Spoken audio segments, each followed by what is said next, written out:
جی السلام علیکم گائز، امید کرتا ہوں کہ آپ سب لوگ خیریت سے ہوں گے، اپنی زندگی کو خوشحال اور اللہ تعالیٰ کے فضل و کرم سے گزار رہے ہوں گے۔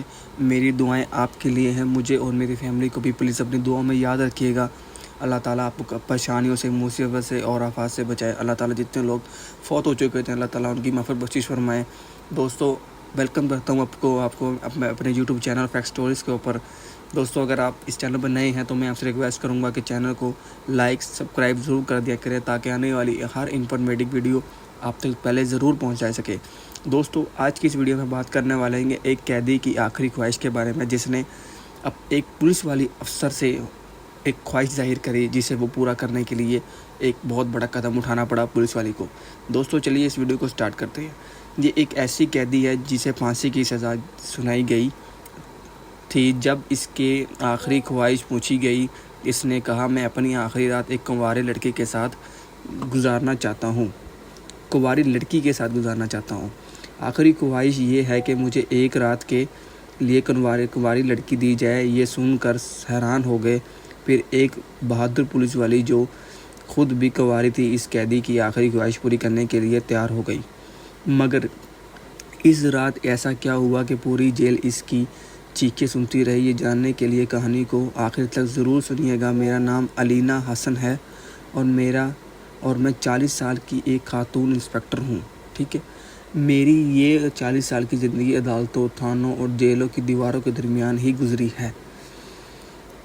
میں نے بہت سے مجرموں کو آتے جاتے دیکھا، کچھ معصوم لگتے تھے، کچھ بے رحم، مگر یہاں ایک قیدی ایسا تھا جس نے میرے دل کو عجیب کشمکش میں ڈال دیا۔ میں ڈال دیا تھا قیدی نمبر نے۔ وہ کوئی عام قیدی نہیں تھا، لگتا تھا اس کی 95 آنکھوں میں سے ایک عجیب سی گہری چیز جیسے کسی دور کی دنیا میں کھویا ہوا ہو۔ میں نے اسے پوری طرح معصوم کہہ سکتی تھی، نہ ہی مقرر شریف انسان۔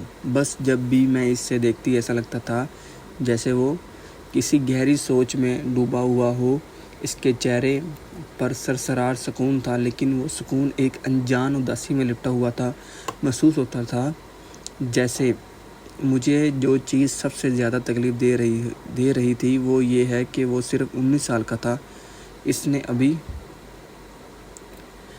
ابھی تک دنیا کے کوئی ٹھیک سے دیکھا بھی نہیں تھا، اور اب اسے ہمیشہ کے لیے اس دنیا سے جدا ہونا تھا۔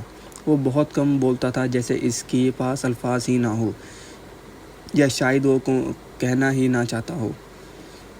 کئی بار میرا دل چاہا کہ اس سے پوچھوں، آخر تم ایسا کون سا جرم کیا جس کی سزا تمہیں موت ہے؟ مگر اس کے چہرے پر اتنی معصومیت اور بے بسی ہوتی تھی کہ میرے ہونٹ اپنے آپ بند ہو جاتے تھے۔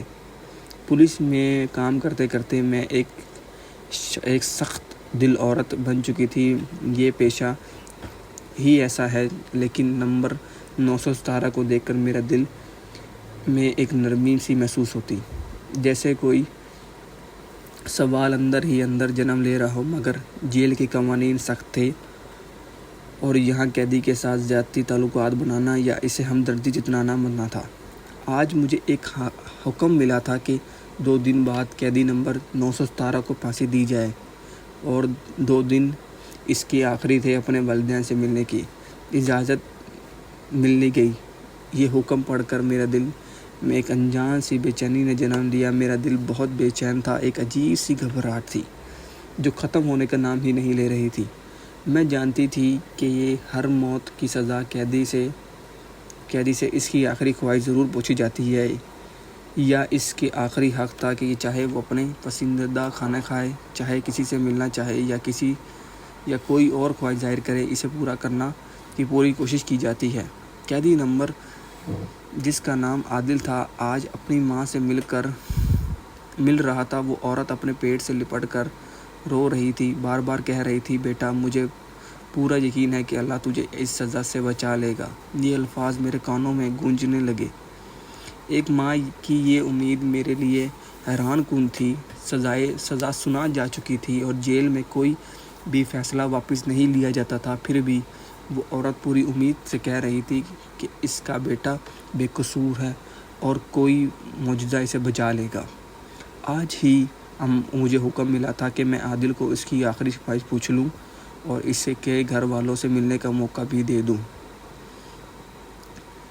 شاید وہ یہی کہے گا کہ وہ اپنے گھر والوں کے ساتھ کچھ اور وقت گزارنا چاہتا ہو، کیونکہ اسے وقت میں کوئی بڑی خواہش نہیں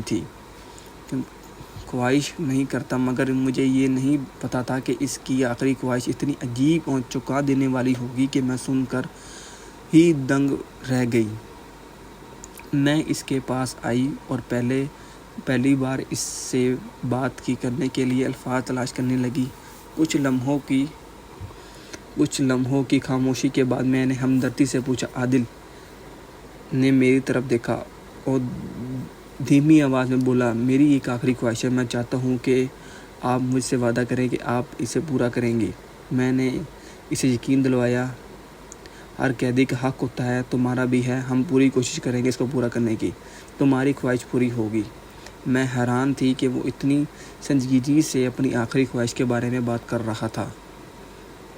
میں نے نرمی سے کہا، چلو ایس پی صاحب خود ہی تم سے تمہاری آخری خواہش کے بارے میں پوچھیں گے۔ میں عادل کو لے کر ایس پی صاحب کے کمرے میں آ گئی۔ ایس پی صاحب نے اسے غور سے دیکھا اور بولا، بیٹا تمہاری آخری خواہش کیا ہے؟ میں حیران تھی کہ ایس پی اس کی قیدی سے اتنی نرمی سے پیش آ رہا تھا کہ عام طور پر ایسا نہیں ہوتا کہ، لیکن شاید وہ حقیقت سے واقف تھے یا جانتے تھے اس کا جرم کیا ہے اور اسے یہ سزا کیوں ملی۔ یہاں اکثر وہ قیدی ہوتے ہیں جن کا جرم معمولی لیکن سخت سزا ہوتی تھی، جبکہ بڑے مجرم آزاد گھومتے رہتے ہیں۔ اور عادل نے گہری سانس لی اور کہا، میری آخری خواہش یہ ہے کہ میں زندگی میں پہلی اور آخری بار شادی کرنا چاہتا ہوں، میں نکاح کرنا چاہتا ہوں اور میں اپنی بیوی کے ساتھ ایک دن گزارنا چاہتا ہوں۔ یہ سنتے ہی جیسے ہی کمرے میں سنسناہٹ چھا گیا اور باقی سب لوگ حیرانی سے ایک دوسرے کی طرف دیکھنے لگے اور ایس پی صاحب نے کچھ لمحے خاموشی میں گزارے، پھر سنجیدگی سے بولا، بیٹا شادی تو ہم کروا دیں گے، مگر کون سی لڑکی سے تم سے شادی کرے گی جسے یہ پتا ہوگا کہ اگلے ہی دن تمہاری موت کی سزا ہے؟ وہ تھوڑا رکے اور آگے بولے، تم ایک موت کی سزا پائے ہوئے قیدی ہو، تمہاری عمر بھی اتنی نہیں ہے، تمہارے گھر والوں اور کسی کو پیسوں کا لالچ دے کر راضی کر لیں اور غریبوں سے شادی کرنے کے لیے کوئی بھی آسانی سے تیار نہیں ہوتا، خاص کہ اس حالات میں، کیونکہ اپنی زندگی کے آخری مواقف ضائع کر رہے ہو۔ ایس پی صاحب نے گھبراتے ہوئے کہا، کوئی اور خواہش بتاؤ، کھانے پینے کی کوئی چیز یا کسی خاص شخص سے ملاقات، یا ہم تمہارے لیے سب کرنے کو تیار ہیں، مگر شادی والا ممکن نہیں ہے۔ تم ایک موت کی سزا پائے ہوئے قیدی ہو، تم سے شادی کرنے پر کوئی بھی راضی نہیں ہوگا، ہم تمہاری شادی کیسے کروائیں؟ عادل نے بے انتہا مطمئن سے جواب دیا، ایس پی صاحب میں پہلے ہی کہہ چکا ہوں کہ میں آخری خواہش شادی کی ہے، لیکن آپ فکر نہ کریں، میں ایک ایسے طریقہ بتاؤں گا جس سے میری شادی خود بخود ہو جائے گی۔ اس کی بات سن کر ایس پی صاحب حیرانی سے دیکھنے لگے، ان کے چہرے پر ایک عجیب لمحے کی فکر تھی ابھری، جیسے انہیں ڈر ہو کہ کہیں وہ جیل کی کسی خاتون کے ملازم سے نکاح کرنے پر ضد نہ کر بیٹھے۔ مگر عادل نے جو کہا وہ اس سے بھی زیادہ چونکا دینے والا تھا۔ بس اتنا کریں کہ مسجد میں اعلان کروا دیں کہ عادل حسین ایک ایسی عورت سے نکاح کرنا چاہتا ہے جو اس کی دلہن بننے کے لیے تیار ہو، مگر صرف ایک دن کے لیے اس کی موت کی سزا ہے۔ پہلے یہ سنتے ہی کمرے میں جیسے سناٹا چھا گیا، سب حیران سے ایک دوسرے کی طرف دیکھنے لگے، مگر بات اتنی عجیب تھی کہ سن کر یقین کرنا مشکل ہو رہا تھا۔ عادل نے ہم سے وعدہ لیا کہ اگر کوئی عورت اس شرط پر نکاح کے لیے تیار ہو جاتی ہے تو ہم اسے روکیں گے نہیں اور پوری رات اس کے ساتھ گزارے گی۔ اس کی چالاکی نے ہمیں بھی سوچنے پر مجبور کر دیا۔ ایس پی صاحب نے کچھ لمحے سوچا اور پھر کندھے پر اچھاتے ہوئے بولے، ہمیں پورا یقین ہے کہ کوئی بھی عورت اس شرط پر راضی نہیں ہوگی۔ بھلا کوئی اپنی زندگی کو برباد کرے گا صرف ایک دن کے لیے دلہن بننے کے لیے؟ کیا فائدہ؟ کیوں اپنے خاندان کے ساتھ جھگڑا میں لے گا، مگر عادل پر ہماری کسی بات کا اثر انداز نہ ہوا۔ وہ بڑے مطمئن سے بولا، بس آپ لوگ اعلان کروا دیں، یہ میری آخری خواہش ہے، اگر کوئی نہ آیا تو میں کوئی اور خواہش نہیں کروں گا، پھر مجھے بھلے ہی موت کی سزا دی جائے۔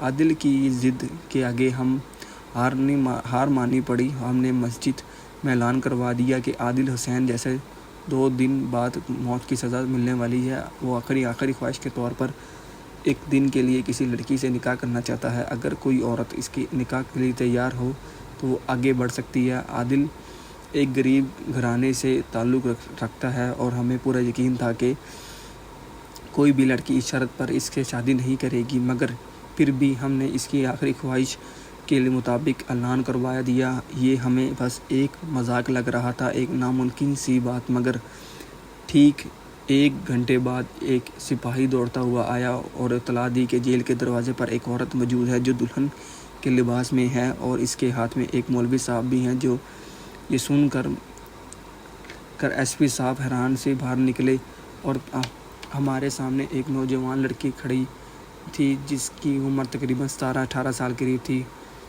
وہ سوچ میں ایک دلہن کے روپ میں آئی تھی، پوری طرح سجی دھجی دلہن کے جوڑے میں۔ اس کے ساتھ ایک مولوی صاحب بھی کھڑے تھے جن کے ہاتھ میں نکاح کا رجسٹر تھا۔ ایس پی صاحب نے گھبراتے ہوئے پوچھا، مولوی صاحب آپ کون ہیں اور یہ لڑکی کون ہے؟ مولوی صاحب نے کہا، یہ لڑکی میرے پاس آئی تھی اور اس نے کہا کہ میں نے نکاح پڑھوانا ہے اور اس کے ساتھ جیل چلو۔ جب میں نے اس کی وجہ پوچھی تو اس نے صاف بتایا کہ اس کا ہونے والا شوہر 2 دن بعد موت کی سزا پائے گا۔ سب حیرت میں آ گئے۔ مولوی صاحب نے بارات جاری رکھی۔ میں نے اسے بہت سمجھایا کہ بیٹی تم اپنی زندگی کو کیوں برباد کر رہی ہو، مگر یہ اپنی ضد پر قائم رہی۔ اس نے کہا، صرف اور صرف عادل سے ہی نکاح کروں گی، یہ اس کی بھی آخری خواہش ہے۔ کیونکہ یہ عادل جیل میں ایک عجیب سی خاموشی چھا گئی۔ ہمیں یقین نہیں تھا کہ عادل کو واقعی کوئی اتنا چاہتا ہے کہ اس کے لیے سب کچھ چھوڑنے کو تیار ہو جائے گا۔ یہ بات جانتے بھی عجیب لگ رہا تھا، مگر ہمیں اس پر اعتراض کرنے کے کوئی حق نہیں۔ ہمارا کام صرف قیدی کی آخری خواہش پوری کرنا ہوتی ہے۔ مولوی صاحب نے عادل اور اس کی لڑکی کا نکاح پڑھوا دیا۔ نکاح پورے ہوتے ہی عادل ہلکی سی مسکراہٹ کے ساتھ بولا، وعدہ کے مطابق اب آپ میری دلہن ہو، میرے پاس بھیجیے گا، مگر میں اس سے باتیں کرنا چاہتا ہوں، اپنی پرانی یادیں تازہ کرنا چاہتا ہوں، بس ایک دن پھر یہ چلی جائے گی۔ اس کے بعد مجھے چاہے پھانسی دیں یا کوئی اور غم نہیں ہوگا۔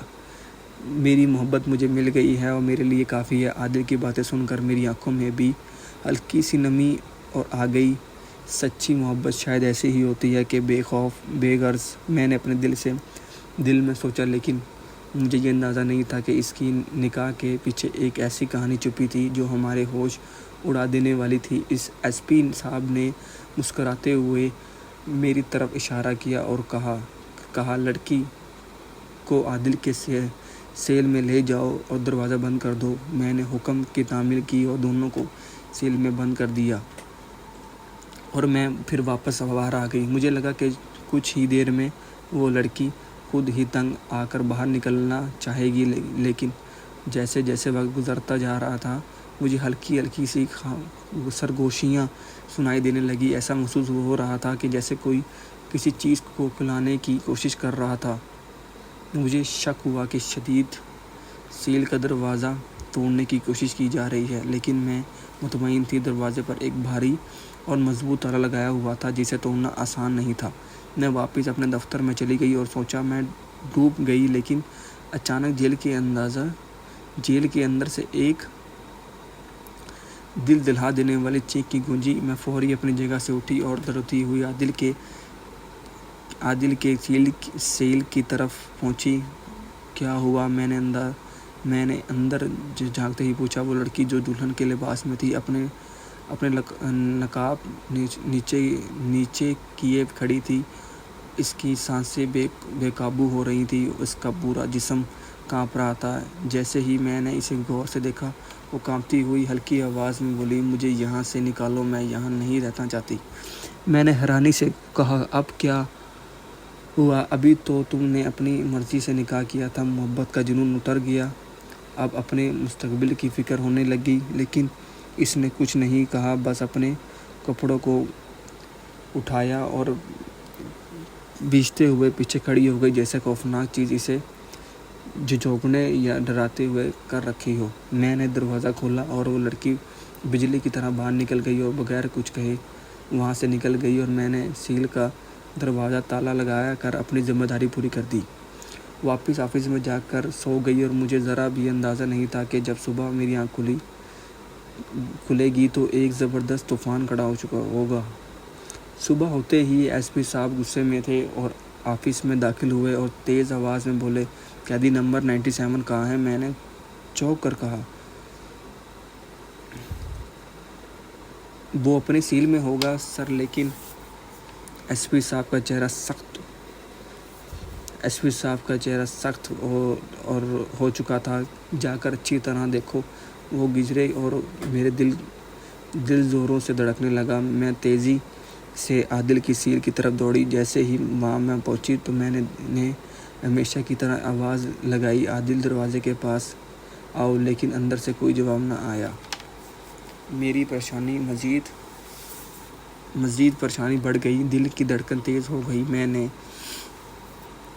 میں نے جھونکے سے اندر جھانکا اور جو نظر آیا اس سے میری ہوش اڑ گئے۔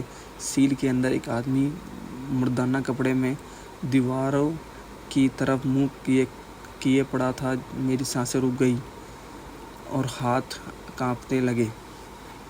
میں نے فوری سیل کا دروازہ کھولا اور اس شخص کو سیدھا کیا، دیکھا کہ میرے پاؤں تلے زمین کھسک گئی۔ یہ تو وہی لڑکی تھی جو کل رات دلہن کے لباس میں عادل سے نکاح کرنے آئی تھی۔ میری آنکھیں حیرانی سے پھٹی رہ گئی۔ میں صدمے میں کھڑی تھی کہ اس وقت ایس پی صاحب بھی وہاں پہنچ گئے۔ جیسے ہی انہوں نے نظارہ دیکھا، وہ بھی حیرانی اور غصے میں چیخ کر پڑے کہ کیا مذاق ہے؟ وہ دن دہاڑے عادل کہاں ہے؟ میں نے جواب دینے کی حالت میں نہیں تھی۔ ایس پی صاحب غصے اور بڑبڑائے، سب تمہاری لاپرواہی کی وجہ سے ہوا۔ اگر تمہیں اپنی ڈیوٹی ٹھیک سے نبھانی نہیں آتی، یہاں کیا کر رہی ہو؟ تمہاری غلطی کی وجہ سے ایک سزا یافتہ قیدی جیل سے بھاگ گیا۔ میرا دماغ سم ہو چکا تھا۔ میں نے نیچے پڑے اس بے ہوش لڑکی کو دیکھ کر جو اب عادل کی جگہ لیٹی تھی، یہ سب ایک دھوکہ تھا۔ عادل نے ہمیشہ بیوقوف بنا دیا تھا۔ وہ خود دلہن کے لباس میں جیل سے فرار ہو چکا تھا۔ میں نے کل رات سوچا تھا کہ یہ لڑکی محبت میں پاگل ہو کر عادل سے شادی کرنے آئی ہے۔ مجھے لگتا تھا کہ وہ اسے سچا پیار کرتی ہے، لیکن یہ سب ایک سازش تھی۔ عادل نے اس لڑکی کو ہمارے خلاف استعمال کیا اور ہم سب کی آنکھوں پر پٹی باندھ کر اس کی مدد کرتے رہے، اور لڑکی ہمارے سامنے بیٹھی ہے۔ اس کے چہرے پر کسی قسم کا خوف یا پچھتاوا نہیں تھا، وہ بالکل پرسکون تھی اور بولی، آپ لوگوں نے ریحان کے ساتھ اچھا نہیں کیا، وہ سزا یافتہ قیدی کا حقدار نہیں ہے۔ میں نے غصے سے جواب دیا، یہ بات تو وقت پر ہی ثابت ہوگا۔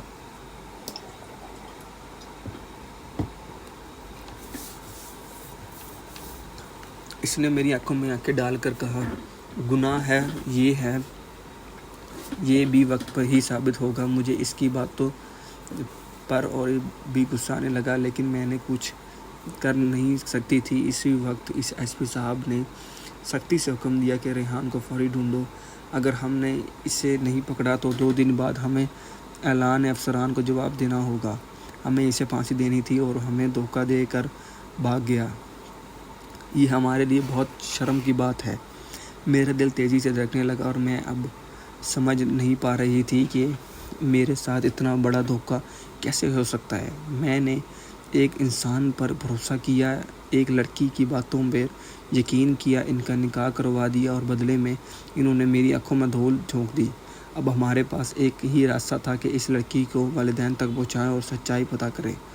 لیکن پھر مجھے خیال آیا، کیوں نہ اس لڑکی سے پوچھ لیا جائے کہ شاید وہ خود سچ بولے۔ ریحان کو ڈھونڈنا بہت مشکل تھا۔ وہ کئی گھنٹے پہلے جیل سے فرار ہو چکا تھا۔ ہمیں تو شام میں پتہ چلا کہ وہ صبح 10 بجے بھاگ چکا تھا۔ کون جانتا تھا کہ وہ 4 بجے اس وقت کہاں ہوگا۔ میں نے اس لڑکی کی طرف دیکھا اور سنجیدگی سے پوچھا، مجھے تم سے 2 سوال پوچھنے ہیں اور امید کرتی ہوں کہ تم سچ سچ جواب دو گی۔ اس نے بغیر ہچکچائے کہا، میں ریحان کے بارے میں ہر بات سچ بتانے کے لیے تیار ہوں۔ میں حیران تھی کہ وہ اب بھی ریحان کو شوہر کہنے کی بجائے بھائی بول رہی تھی۔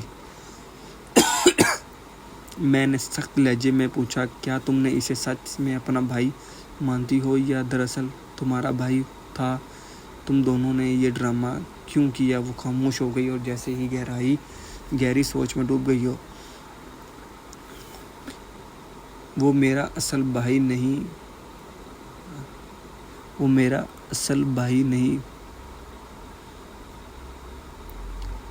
نہیں ہے، لڑکی نے فوری جواب دیا۔ میں نے سختی سے کہا، تو پھر تم نے یہ سب کیوں کیا؟ تم نے اس سے نکاح کیوں کیا اور اب اچانک سے اسے اپنا بھائی کیوں کہہ رہی ہو؟ تم دونوں نے ہمیں دھوکہ دیا ہے۔ ریحان ہمیں چکمہ دے کر یہاں سے فرار ہو گیا، لیکن یہ بات یاد رکھنا، ہم اسے بہت جلد پکڑ لیں گے، اسے پھانسی دے دیں گے۔ لیکن وہ لڑکی بالکل پرسکون تھی۔ اس نے میری آنکھوں میں دیکھا اور کہا، یقین کریں ایسا بالکل نہیں ہوگا، وہ جلد ہی واپس آ جائے گا۔ اسے اچھی طرح پتہ تھا کہ وہ کہاں ہے اور کہاں نہیں، اور سب سے اہم بات، اب تو اس نے مجھے سے نکاح کر لیا ہے۔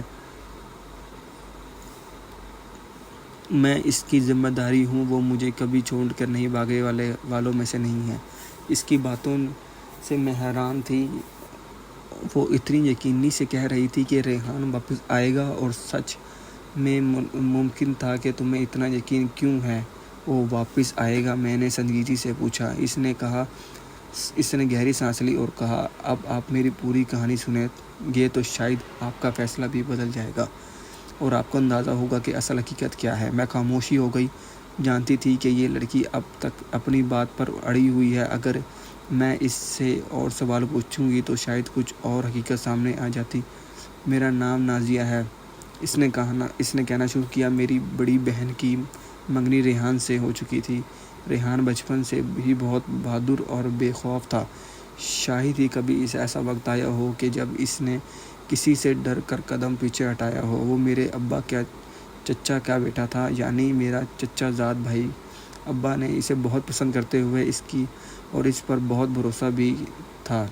انہوں نے میری بڑی بہن کی منگنی ریحان سے کرا دی تو اس کا ہمارا گھر آنا جانا شروع ہو گیا۔ میں خاموشی سے اس کی باتیں سن رہی تھی۔ ہمارے گاؤں کا ماحول بہت عجیب ہے۔ ایک رات جب ریحان بھائی ہمارے خالہ زاد بہن سے ملنے کے لیے ہمارے گھر آئے، اس دن ابا گھر پر نہیں تھے، اور ریحان بھائی پہلے بھی کئی بار آ چکے تھے کیونکہ اب وہ ہمارے گھر کا ایک حصہ بن چکے تھے۔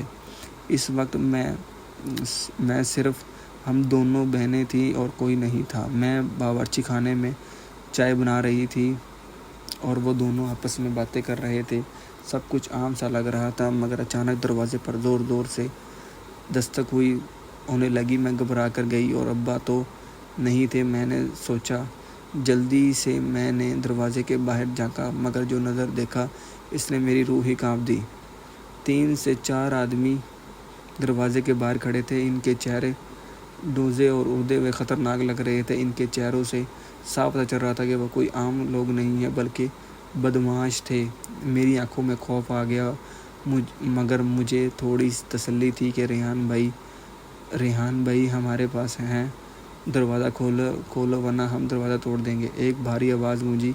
میں نے گھبرا کر کہا، گھر میں اکیلی 2 بہنیں ہیں، تم لوگ یہاں سے چلے جاؤ۔ مگر ان میں سے ایک طنز بھری ہنسی کے ساتھ کہا، ہمیں سب پتہ ہے، ابھی بھی تمہارے گھر میں ایک نوجوان داخل ہوا ہے، تم ہمیں بیوقوف نہیں بنا سکتی۔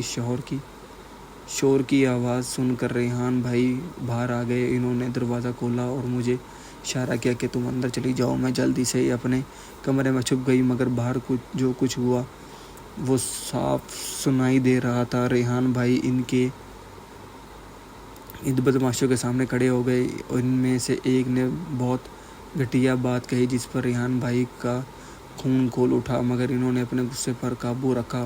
وہ سمجھداری سے کام لے رہے تھے کیونکہ سامنے 4 سے 5 لوگ تھے اور وہ اکیلے تھے. اگر وہ لڑائی میں پڑ جاتے، کچھ ہو جاتا تو ہم گھر میں اکیلے رہ جاتے.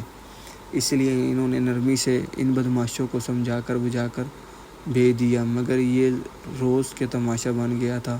ہمارے گھر کے باہر 3 سے 4 بدماش کھڑے رہتے. جیسے ہی ابا گھر سے باہر جاتے، یہ لوگ ہمیں تنگ کرنا شروع کر دیتے. پھر ایک رات ایسے واقعہ ہوا جس نے ہماری زندگی ہمیشہ کے لیے بدل کر رکھ دی. میری بڑی بہن اپنے کمرے میں سو رہی تھی کہ رات کے اندھیرے میں اچانک توڑ پھوڑ کی آوازیں سنائی دینے لگی. کوئی زبردستی کھڑکی سے اندر گھسنے کی کوشش کر رہا تھا. اس وقت ریحان بھائی بھی گھر میں داخل ہو چکے تھے. انہوں نے اپنی آنکھوں سے دیکھا کہ ایک بدماش کھڑکی سے اندر آنے والا تھا. ریحان بھائی کے لیے یہ سب کچھ برداشت کرنا ممکن نہ تھا. جب ان بدماشوں نے زبردستی گھر میں گھسنے کی کوشش کی تو ایک ایسی لڑائی چھڑ گئی جس نے ہماری پوری زندگی بدل دی. اس جھگڑے میں میری بہن نازیہ مار دی گئی اور ریحان بھائی کے ہاتھوں ایک ایسا جرم ہو گیا جس کی سزا انہیں موت کی سزا کے طور پر ملی، مگر جو اصل مجرم تھے وہ کبھی پکڑے ہی نہیں گئے. اس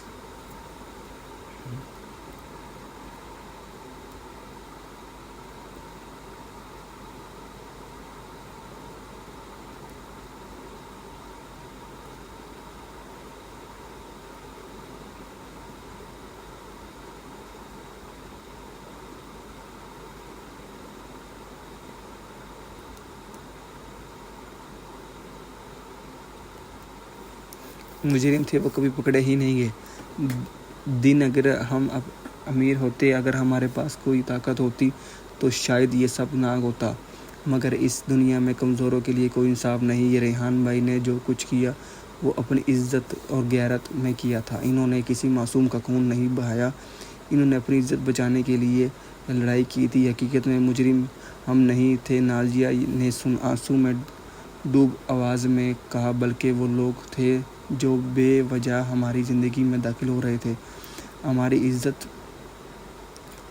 پر نظر گاڑے بیٹھے تھے. اور پھر اس نے حیران کر دینے والا انکشاف کیا کہ ریحان بھائی کی ماں نے مجھے اسے ملاقات کے دوران یہ منصوبہ سمجھا دیا تھا کہ میں سن رہ گئی کہ میری ماں نے بھی مجھ سے کہا تھا کہ میں اپنی دوسری بیٹی بھی قربان کر دوں گی مگر اپنے بیٹے کو سزا نہیں دوں گی. نازیہ نے روتے ہوئے کہا، ہمارے خاندان کو ریحان کی جتنی ضرورت تھی اتنی میری نہیں. اگر میں مر بھی جاتی تو کسی کو فرق نہیں پڑتا. اس لیے انہوں نے مجھے بھی قربان کر دیا تاکہ ریحان بچ جائے. سب ایک منصوبہ تھا. ریحان بھائی راتوں رات شہر کے ایک بڑے وکیل سے ملنے گئے تھے. وہ وکیل ریحان بھائی کا احسان مند تھا کیونکہ ایک بار ریحان بھائی نے اس کی جان بچائی تھی. جب سب نے اس وکیل کا ساتھ چھوڑ دیا تھا تب ریحان بھائی نے اپنی جان پر کھیل کر اس بدماشوں سے لڑائی کی تھی اور اسے ہسپتال پہنچایا تھا. آج وہی وکیل انسان چکانے کے لیے تیار ہے. عدالت میں کیس چل رہا اور حقیقت سامنے آئی. ثابت ہوا کہ ریحان بھائی نے بے گناہ ہیں اور انہیں باعزت بری کر دیا جائے. ریحان بھائی کی جگہ کوئی اور بھی غیرت مند شخص ہوتا تو شاید وہ بھی یہی کرتا. اللہ تعالیٰ سچے پیار اور خلوص کی لاج رکھی، ورنہ اتنا بڑا کیس میں کسی کو برے ہوتے میں نہ کبھی دیکھا نہ دیکھا سکتے.